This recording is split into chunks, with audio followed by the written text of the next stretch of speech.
Thank you, Ali, and I'm very grateful to the MTA and members of the UAE chapter for inviting me to speak today, and to each of you for coming. We did not expect this turnout, so I'm really, really grateful. And apologies for the lack of space, but I hope you can bear with us for the next 45 minutes to an hour.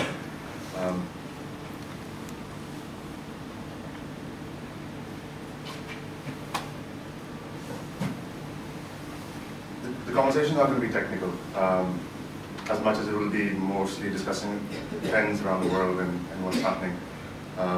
So I'd like to begin by all of us in this room, just imagining, for example, that we're not in 2012.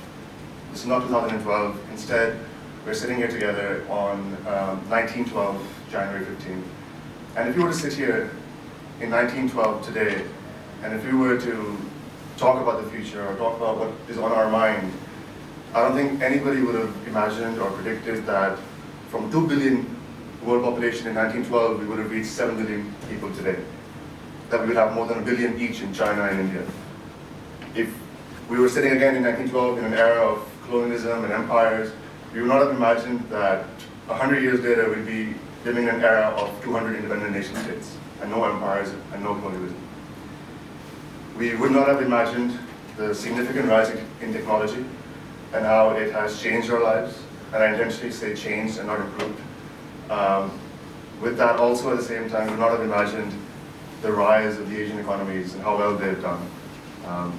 The oil consumption used to be 450 million barrels per year in 1912. It's 32 billion barrels today. We also could not have predicted, sitting in 1912, with the power of our collective minds, that the gold standard would have come to an end. That we would be living in an era now of floating rate currencies, which are infinitely inflatable. That's just not something that we could have thought of. And again, scaringly, we could not have imagined that within the next 30 years, it's 1912, in the next 30 years, we would have seen 2 world wars. And what frightens me the most, actually, is that we would not have imagined that sitting in 1912, 2 years from now, 1914, would be the breakout of the First World War. So the point I'm trying to make is that the key is not to predict the future, but to rather be prepared for it. The future is always uncertain. It's only the extent of our self-deception that changes over time.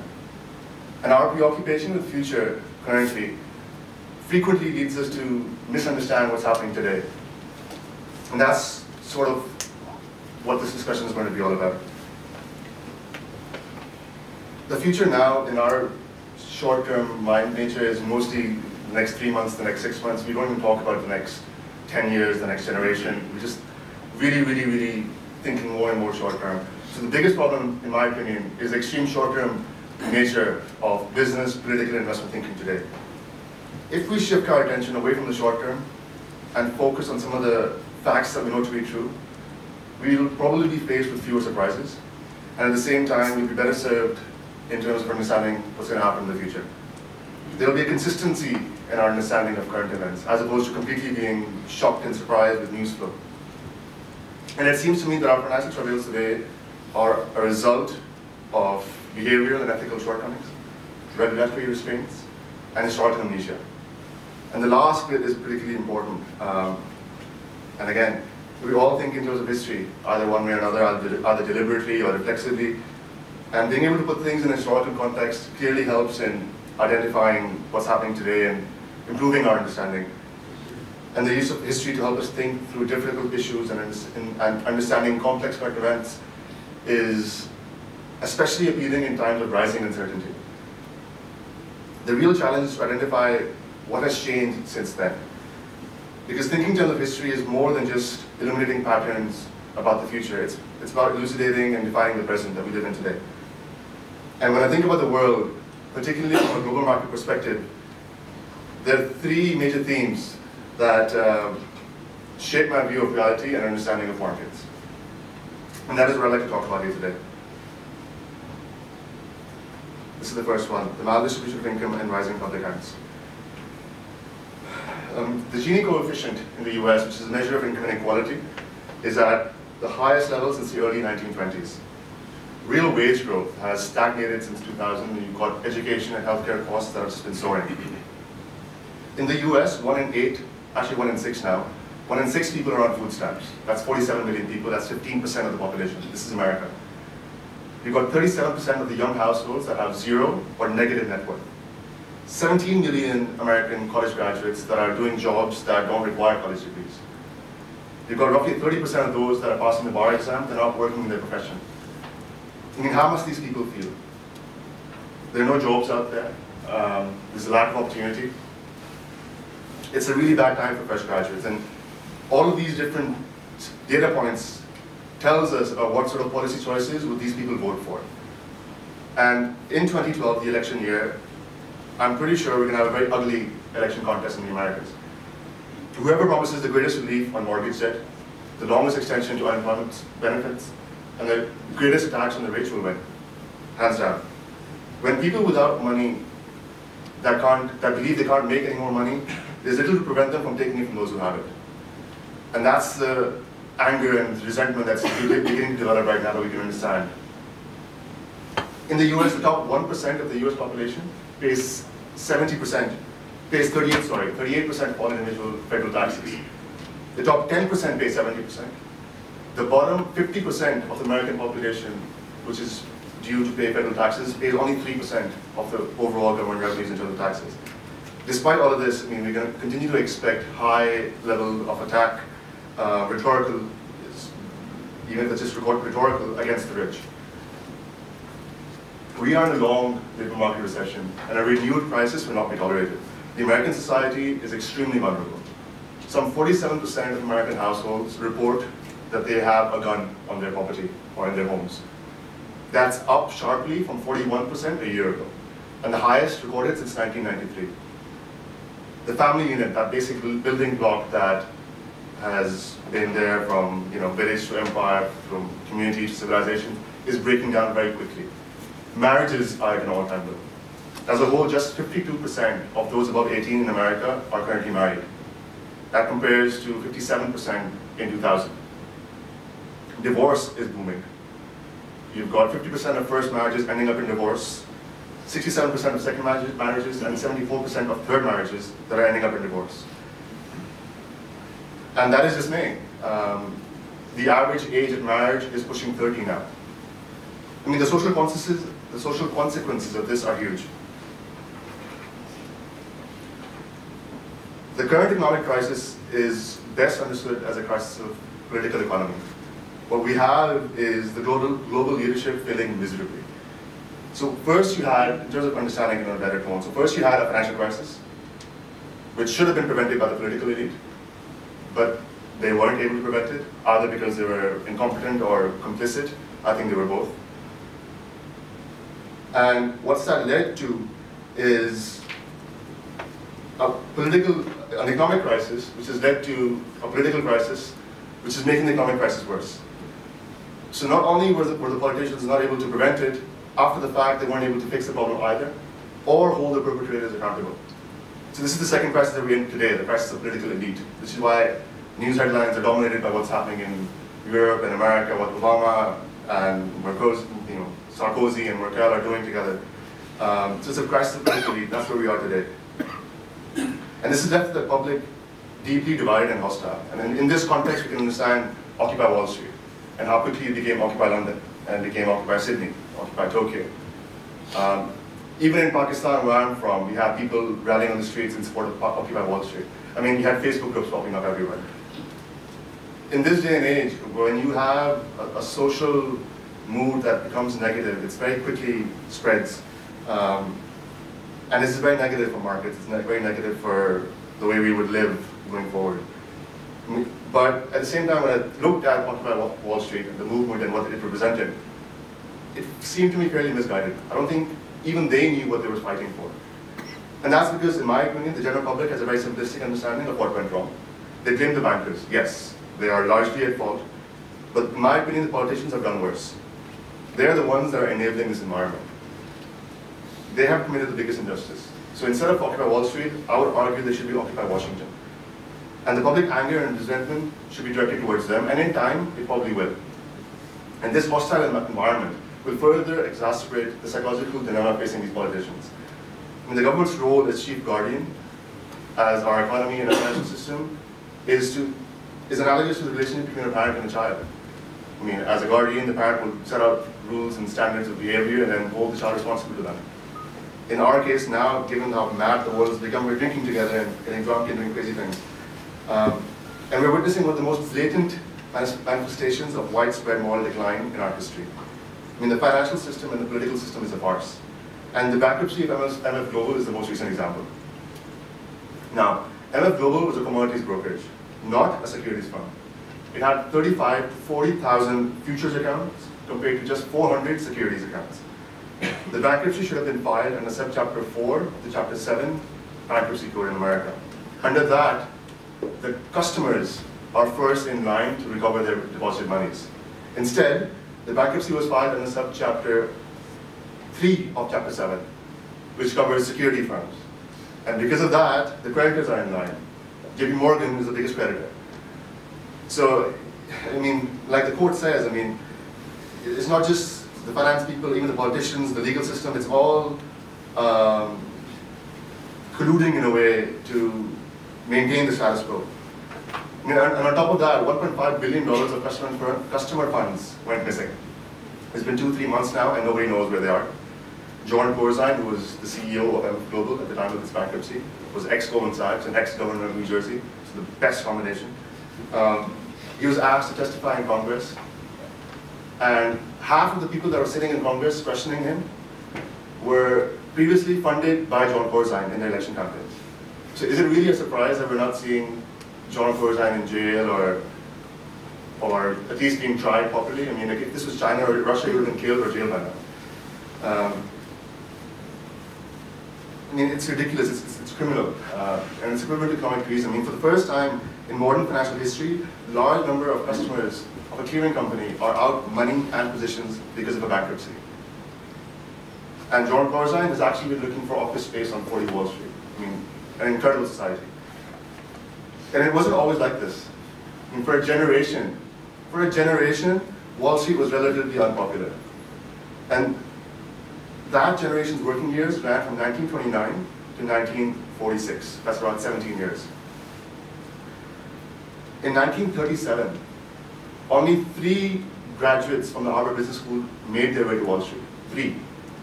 In 1937.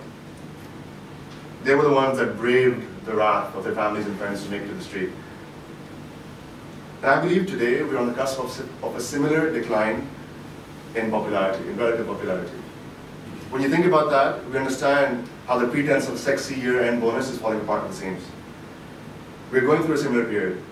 And 2008 marked the beginning, just like the great crash of 1929. For those of us in the financial industry, we have 10 more painfully long years to quietly endure. And that's just a reality. And in this slow motion process, bankers will repeatedly face an existential crisis. Bloomberg wrote a story about this just last week, which is widely circulated. And my friend Dr. Manus, who's sitting here, picked up on that and wrote a piece on it as well. It's extremely amusing. And you've got people that are already thinking about it, leaving the field to do whatever they love. In some cases, opening restaurants, yoga studios, traveling to another country. You've got a great website, escapethecity.org, which I loved, which is helping people escape the city to have a good life. But in the meantime, because this is a slow motion process, it'll take some time. In the meantime, while this process is slow, and while the music is still playing for the elite, largely, the bankers are scrambling to still maximize their riches. And we can see that over in Europe. In my opinion, what we are seeing today in Europe is a sacrificing of the Southern European elite, Southern European youth, to protect bankers in Frankfurt, Luxembourg, and Paris. The Greeks, the Irish, and the Portuguese are being placed in indentured slavery for 20 years so that the political elite cannot lose face. I mean, instead of forcing bankers to take losses on bad investments, we're putting an entire country on hostage. Europe is not fixable. The debt cannot be repaid. At some point, we'll have to stop pretending and extending that our problems are just going to go away. I mean, in Spain, youth unemployment is at 46%. In Egypt, earlier on this year, it was 25%. So when you think about that, how do you think the situation is going to evolve? What can happen in Europe? What can happen in Spain? 47% unemployment in youth in Spain. The public is being sidelined in Europe. George Papandreou, who's the Greek prime minister, was let go because he wanted to hold a referendum and asked his people what they want for Greece to do in the future. So elected politicians are being replaced by unelected bureaucrats. So in Italy, you've got Mario Monti, ex-Goldman Sachs. ECB, you've got Mario Draghi, ex-Goldman Sachs. Greece, the person who's in charge now is Lucas Papademos, who was working with Goldman Sachs to hide the Greek debts in the beginning. So, I mean, again, if you understand the farce of everything that's been going on, it can't end in a very pretty manner. I mean, there's going to be more chaos. I mean, if I was a Greek living in the country, I'd be out rioting. I mean, it's just ridiculous. But frankly, I don't care about the debts or the insolvency of the banks. I think these are obvious issues. They're well publicized. For me, the deeper worry is European nationalism, and we're seeing signs of that. I mean, European nationalism has always had a deeper engine that's simply a love of one's own. It's also rooted in the resentment of others. And Europe is not unique in this. I mean, different parts of the world face the same thing. But Europe, historically, has faced the worst catastrophes because of it. And historically, Europeans have hated well. We are very early in the process of accumulating these grievances and remembering how to hate. But we've entered that process. How this is played out, how the politicians, the financiers, and the media reflect those emotions will greatly impact what happens in Europe. In my opinion, we're likely to see major political shifts as governments get blamed for eroding living standards, rising taxes, high unemployment, and continued pressure to cut spending. I believe social tensions will continue to simmer, economic stress continue to accumulate, and popular discontent for bailouts will mushroom, and political polarization will spread. And we're seeing evidence of that already. The class warfare will continue to be a contentious point, and it will periodically promote financial market volatility. The social mood is dark and negative, and it will remain so for many years. That takes me to point 2, which is the debt supercycle. This is a term originally coined by a banker and analyst in the 60s. And it's been widely used since then, and I'll try to explain a little bit about what it is. So now there are 3 types of debt, typically. You've got hedge, when you borrow and then you repay your principal and interest from your income. So the risk is pretty minimal. Then you've got speculative, where you borrow, you repay your interest with income, but you're always looking to refinance your principal. So you need liquid markets. And once you don't have liquid markets, you tend to see more defaults. The third is speculative. And speculative is when you can't service your income or you can't service your interest or principal with your income. What you need is a continuous rise in asset prices. And as soon as that asset prices stop rising and they reverse, it leads to a significant amount of defaults across the board. And that's the basic structure of debt in an economy. I mean, these are the 3 basic types. But what's more important is not the 3 basic types, but how they change over time, right? So confidence rises over a prolonged period of prosperity. By confidence, I mean greed. And so capitalist economy moves from a financial structure that has mostly hedge financing dominating its structure to one which has more speculative and Ponzi financing. And in my opinion, this is the dynamic that has resulted in the financial crisis. I mean, only 50 years ago, people were brought up to be hardworking and thrifty. They were told to save for bad times, for your first car, your vacations, your homes. And borrowing was viewed with distaste, and not paying off debt was unthinkable. How quickly the world has changed. I mean, George Bernard Shaw, who was an Irish playwright, and he co-founded the London School of Economics, wrote, "The surest way to ruin a man who doesn't know how to handle money is to give himself." That's exactly what's happened. Money and debt around the world has exploded since the 1960s. And again, to understand how that happened or where that went, there are 3 typical players that will take on debt. You've got the private sector, you've got the consumers, people like us, and you've got the governments. So in the 70s and 80s, you had the private sector levering up. You had the leveraged buyout era, where Michael Milken was making $500 million, and junk bonds were the new thing. And people made a lot of money in that, so corporates were levering up, and then it crashed. So since then, corporations have been more risk averse, and they've been delevering. Entered the 90s, and you had the concept of the American dream, and invest in the US equity market, and you had the tech bubble, followed by a housing bubble. So the consumers were levering up. So once the private sector started to delever, the consumer started to increase their leverage. That has ended very badly, as we all know. The tech bubble in 2000 and then the housing crisis in 07, 08. But the debt game needs to continue, so the debt super cycle needs to continue. So the third actor in this is the government. So the government stepped in 2008, and they have significantly taken on the debt load to try to keep the economies moving forward. So public sector, as a relation to GDP, used to be less than 10% before World War II, and today it's close to 50% in most developed nations. So the government is increasingly being intrusive to the general economy. So over this process, the credit risk is actually shifted from the private to the consumer to the government. The credit risk has shifted to the public sector today. And that's, again, in that context, you can understand what's happening in Europe. And in general, understanding the economy, so without the extra boost from rising debt and a falling savings rate, we need to understand that the economic growth will only grow at what incomes can grow at, and incomes have been stagnating. So we're going to be in a period of subpar economic growth for a very long time. So it doesn't matter if GDP is 1.6% or 1.8%. Can you really tell the difference?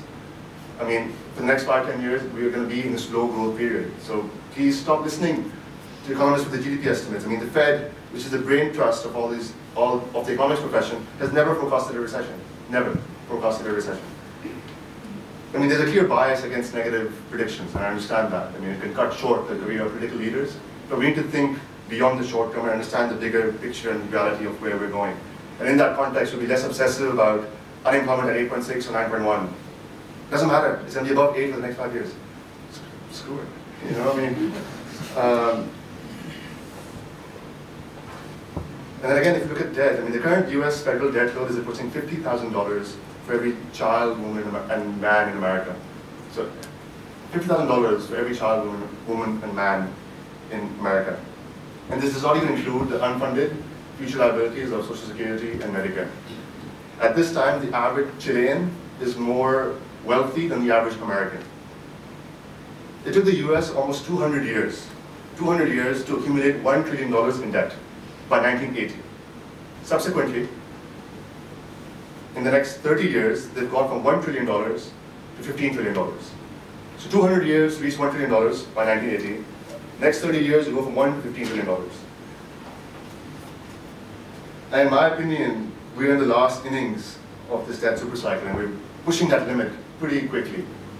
In the space of just 4 years, the US will probably accumulate more federal debt than it did during its entire history as a nation, in the next 4 years. Someone will have to take losses on debts that cannot be repaid. I mean, right now, governments are resorting to monetize the rapidly expanding debt.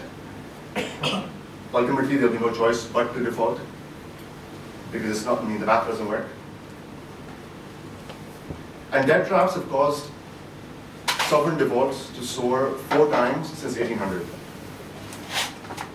So we're going through one now. Before this, there were 4 other periods since 1800. So the first 3 episodes were during secondary first depressions after wars, 1837, 1873, 1933, and 1980. During the Great Depression, roughly 50% of the world's countries either defaulted or restructured their debt. 50% of the countries at that time in existence. Greece has defaulted or rescheduled its debt 5 times since gaining its independence in 1829. Since its independence, Greece has spent 50% of its life as a country either in default or restructuring. So is it really surprising what we're seeing today? I mean, in my view, within the next 2 years, Greece will leave the euro. It could happen sooner, but that's my view. In the 1930s, the world faced a similar global debt showdown. Everybody was bleeding badly because of the depression and the crash.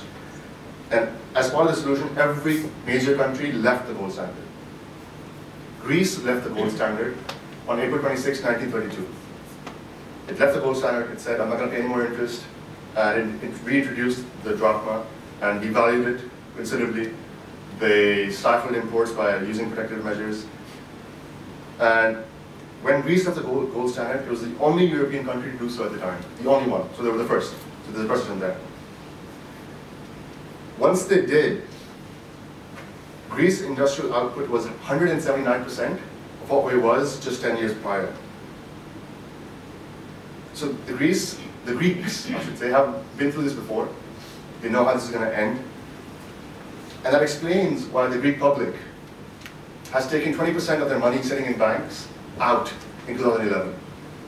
They know we're not going to pay these debts. They know our country will default. They know the drachma is going to come back. They know we're going to devalue it, which is why you're seeing the sales of gold and silver coins surge ridiculously last year. 20% of the bank deposits have gone. That's a substantial amount. So the sales of gold and silver coins last year in Europe were up 135%. And this trend is not going to change. The Germans have a perennial fear of the 1920s, which is their hyperinflation. The Americans are petrified about what happened in the 30s, with the Great Depression.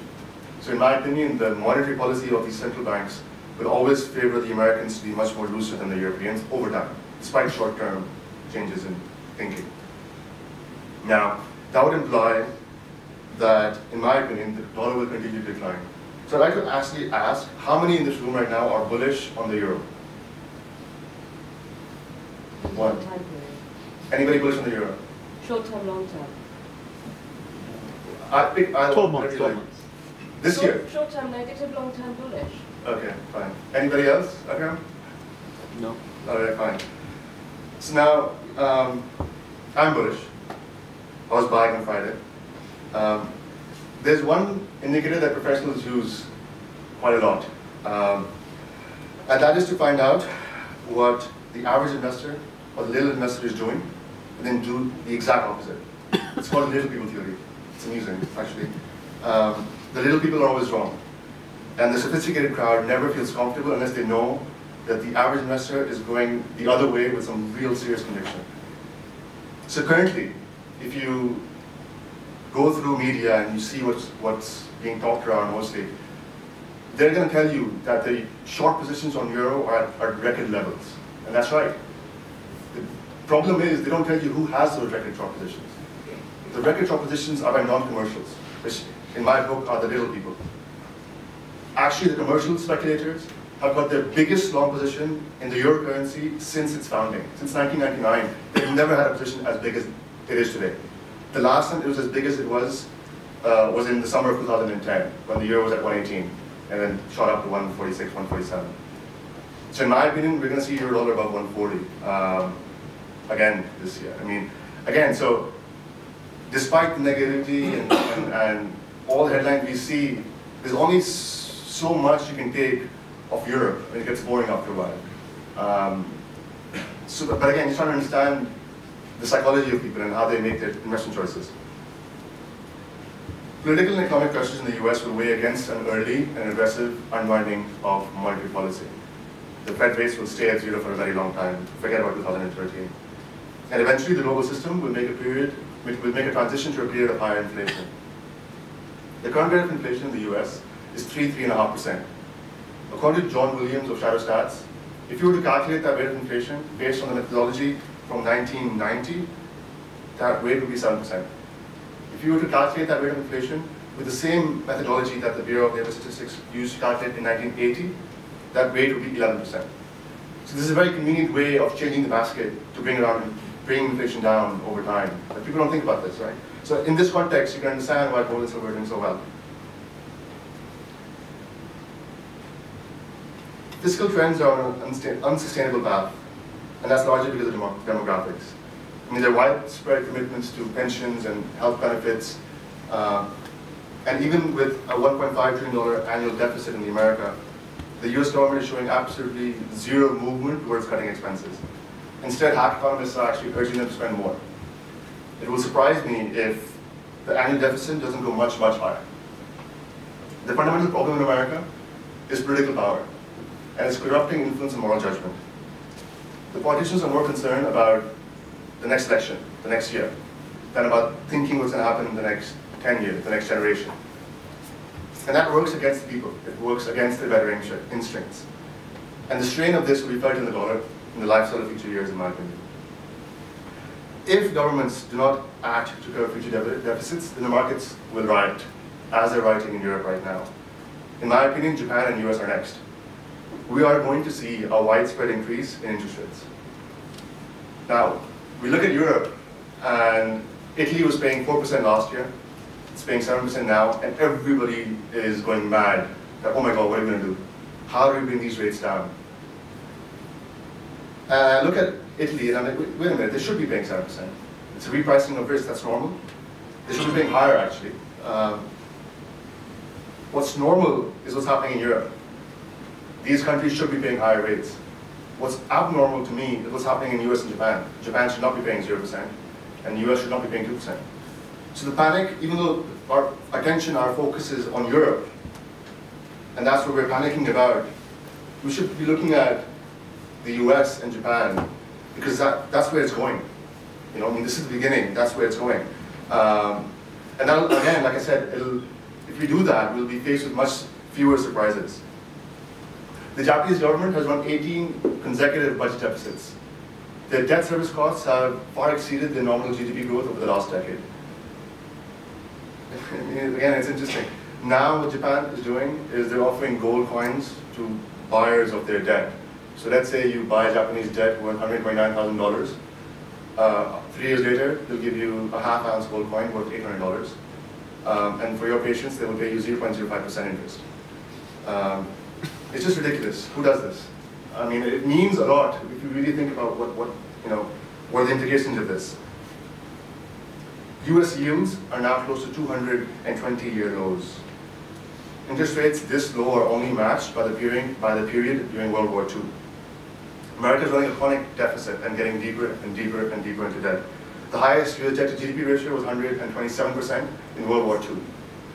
Given the way they're raising debt and given the way their deficits are structured, there will be, in my view, at 150% debt to GDP ratio by 2015. And in my opinion, America is liable to face a Greece-like crisis during this decade. I mean, the current low interest rates in the US and Japan are only creating a false sense of security. And there is a reason behind this, there's a behavioral reason behind this. We are accustomed to falling interest rates. I mean, the bond bull market began in 1981. I mean, that's before I was even born.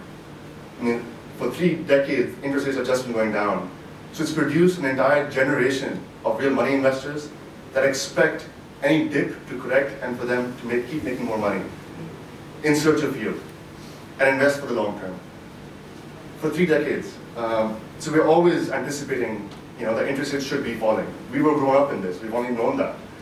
Which is why we're so shocked when Europe happens. And we'll be shocked when US happens if we don't prepare ourselves for it. I mean, this is going to end very badly because, there have been too many years of positive reinforcement. And only one condition will this not happen in America, which is if the world follows Japan's prolonged debt deflation. Only one scenario. Every other scenario will paint a picture for you where US government bonds today have limited upside and potentially uncapped downside. I'm not going to take that risk. And I'm actually personally itching to short the US government bonds. And I'm obsessively wondering if we're close to that point. The initial rise in rates in America, and perhaps Japan, may be very muted, or may even be delayed. But it will likely accelerate in time, and by the end of this decade will lead to rates much higher than we can even possibly imagine right now. Spending more than you make, let alone more than you ever make, always leads to ruin. The only difference is if you operate in the key currency, which is the US dollar, it takes longer for the whistle to blow.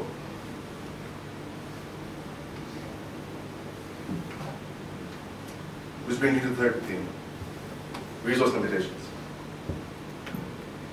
Over here, the market is telling us something. So the prices of all important commodities, except oil, declined for about 100 years, on average by 70%, till 2002. From 2002 onwards, you have completely erased that price decline by a surge that has even been higher than what happened in World War II. For example, iron ore made a 100-year low, 100-year low in 2002. 8 years later, it made a 110-year high. Why is this happening? Again, if you go back in time and try to understand the way the world is functioning. So now, the last long cycle, from 1980 to 2000, 2005 roughly, was shaped by exceptional growth in supply. So you had a rising working age population, which leads to higher savings and more productive investment. You had opening up world trade, and you had disinflation. All of this leads to an expansion in global production capacities and lower prices, more supply. The next cycle, which we've already embarked upon, will be dominated by demand dynamics. On one side, we're seeing an aging population, US, Japan, China. And at the same time, on the other side, we're seeing a massive rise in living standards amongst the emerging world, which is leading to unprecedented global demand for resources. Energy demand is likely to double, if not triple, over the next 20 years. China's oil consumption has doubled over the last 10 years. It will double again over the next 10 years. World oil production is flat, despite a tripling of oil prices. What does that mean for oil prices? The Chinese have spent $75 billion over the last 5 years in global oil acquisitions. India is in the same race as China, it's only 10 years behind. And in this context, you can understand this battle between China and India, China's irritation with India, and the politics of oil and gas resources in the South China Sea. Both countries are net oil importers, and both have great needs. Think about what this environment means for the producers, Russia, let's say. I mean, less than 15 years ago, they were in a mess, they defaulted. Today, their GDP has gone from $300 billion to $1.5 trillion. And with that backdrop, you can understand Putin's dominance in global politics, and why Russia is re-emerging as a global power. And then what about the Gulf countries? For years, a popular and effective way for governments of oil-producing countries to keep the population happy has been to subsidize fuel and use the money from oil exports to support massive social spending. And we saw an example of this during the Middle East unrest just early last year with Saudi Arabia, which released $100 billion extra of spending and has actually resulted in their break-even oil price for their budget to go up from $68 to $85. And that's their solution. But there are two problems here. One social, one practical. I mean, first, learning to expect cheap fuel and massive social spending and expansive programs. I mean, these two things are a very easy habit to acquire, but a very difficult one to break. So it'll be very hard for governments to navigate a peaceful exit from this. So how will the people react? Second, rising domestic demand and declining production levels means you've got less oil to export outside.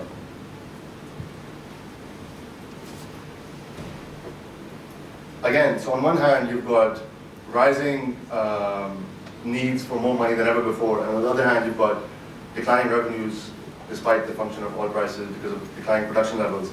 So again, how will this situation be resolved? I think it's important because the status quo will not be there 5-10 years from now. Elsewhere in the world, governments will move over to resource nationalization more and more, like Venezuela has done with gold. You're going to see more production tariffs. You're going to see more and higher increasing taxes.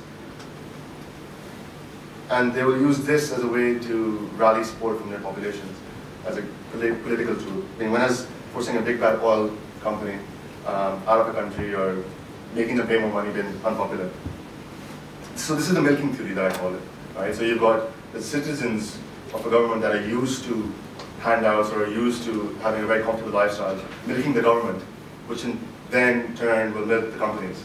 And we see it, we are seeing this most recently in Brazil, where Transocean and Chevron were fined $10.7 billion for a 3,000 barrel oil spill. That's $3.8 million for each barrel of oil that leaked over a 4-day period. That's ridiculous. I mean, oil is around $100, $110. They're paying $3.8 million. I mean, so you're going to see more and more of this. So what about food then? The world's population has doubled since 1950, but global demand for water is doubling every 21 years. And unlike other commodities, we're not going to find suddenly more resources of water that we can use. So the water shortage is critical, and the situation is deteriorating very fast. And a water shortage is equal to food shortages. I mean, 1 ton of grain needs 1,000 tons of water, and 1 grain of beef needs 9,000 tons of water. And over the last decade, grain production has barely kept up with consumption. The lower income families now spend a disproportionately higher share of their income on food and energy. And given this dynamic, we're going to see higher prices for food, higher prices for energy. So if you're in the upper income bracket, you're probably spending around 10% of your income on food and energy, around about. If you're in the middle income class, I would imagine you'd be spending 20–30%. If you're in the lower income class, you're probably spending 70–90% of your monthly paycheck or your wages towards food and energy. So what that means to me is that this inequality gap will not shrink despite UN's best efforts. It will only grow over the next decade. And this income inequality and the rising trend of that means that we should be more than ever before focused on the needs of those that have been dispossessed. Because poverty and hunger can repeatedly cause bouts of instability in global politics.